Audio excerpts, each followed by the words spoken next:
রাসূল উম্মতকে চিনেন, এজন্য কিয়ামতের ময়দানে উম্মতকে দেখে দেখে জান্নাতি করবেন। সুবহানাল্লাহ।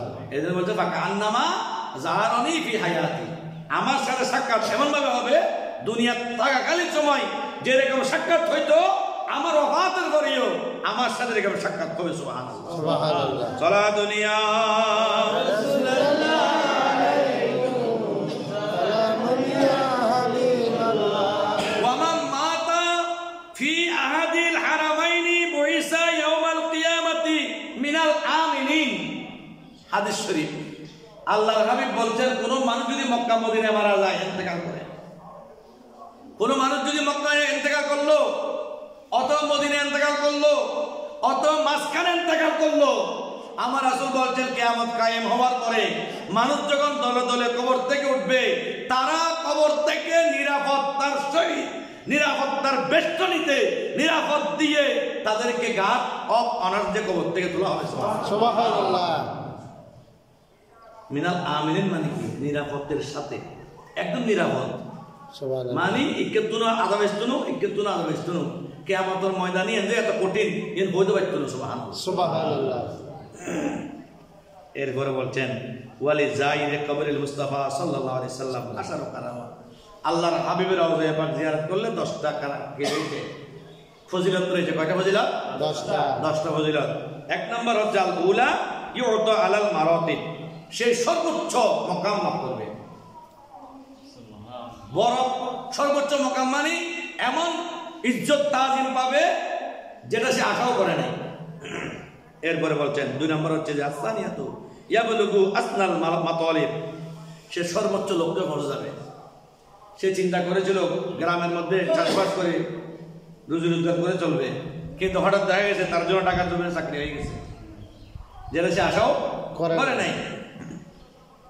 আসসালিসাতু কদাউল মাআরিফ, 3 নম্বর হচ্ছে তার উদ্দেশ্য সফল হবে, উদ্দেশ্য সফল হবে, নিয়ত পূরণ হবে।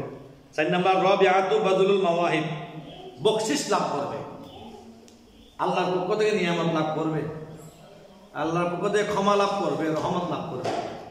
এরপরে 5 নম্বর আল খামিসাতুল আমনু মিনাল মাআতিব, সে বড় বড় বলা মুসিবত বিপদ আপদ থেকে মুক্তি লাভ করবে। সুবহানাল্লাহ সুবহানাল্লাহ। এরপরে 6 নম্বর আস-সাদিসাতু তাতহীরু মিনাল মাআইব, দেখবেন তার কোনো দুষ্টুরি থাকবে না, সে দুষ্টুরি থেকে মুক্তি লাভ করবে। তাকে মানুষ দোষী বানাবে না, মানুষ তাকে দোষযুক্ত মানুষ বলবে না, কথায় কথায় বলবে যে তার মতো ভালো মানুষ আর নাই। সুবহানাল্লাহ। রাসূলের রওজা পাক জিয়ারত করার কারণে। এরপর সাবিআতু তাসহিলুল মাসাইব, তার জন্য সমস্ত কিছু সহজ হয়ে যাবে। সুবহানাল্লাহ। যেদিকে যাবে সেদিকে তার অটোমেটিক সেই কি সফলতা লাভ, যেদিকে সেদিকে অটোমেটিক মানে সেই যেটা চায় না সেটা পেয়ে গেছে। এরকম যেমন একদিন পরশুদিন এক ব্যক্তি আমাকে বললো, হুজুর ঢাকার জমিনে আমার অনেকটা কঠিন কাজ ছিল, কিন্তু আপনার বোন মারা যাওয়ার কারণে আমাকে আজকে 2-3 মাস পর্যন্ত এই জায়গায় অবস্থান করতে হচ্ছে, কিন্তু আমি এখানে বসে আছি, যে কাজ আমাকে দৌড়াদৌড়ি করে করতে হতো সে কাজ আমার জন্য সহজ হয়ে গেছে, আর জনে করে দিয়েছে। সুবহানাল্লাহ সুবহানাল্লাহ। কারামত খা তো ওই মহিলার বাবা আল্লাহর ওলি, আল্লাহর ওলির পাশে তার রওজায়ে পাক কবর, এবং প্রতিদিন 5 ওয়াক্ত নামাজ সেখানে আদায় করেছে, জিয়ারত করেছে এবং নবীর উপর দরুদ পড়েছে, নবীকে সালাম দিয়েছে।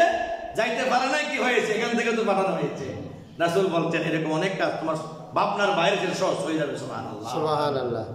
এরপরে আত-তাসিআতু আস-সামিনাতু কাফায়াতুল মানাওয়াইব, বা বিপদ মুক্তি, বিপদ বড় বড় বিপদ আইয়ে হঠাৎ দেখে বন্ধে গিয়ে অনেক ফাইতুন ফারাকাই ভালোই অনেক বিপদে ন ধরে।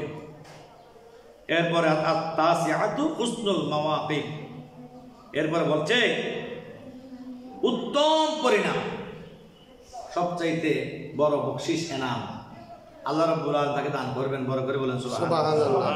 আল আশিরাতু রাহমাতুল মাশরিকি মাশারিকি ওয়াল মাগারিব, 10 নম্বর হচ্ছে যে মশরিক এবং মাগারিব এই দুইটা জায়গা, এই দুইটার যিনি মালিক মহান রব্বুল আলামিন, ওনার কাছ থেকে রহমত লাভে ধন্য হবেন। সুবহানাল্লাহ সুবহানাল্লাহ। এটা 10 নম্বর।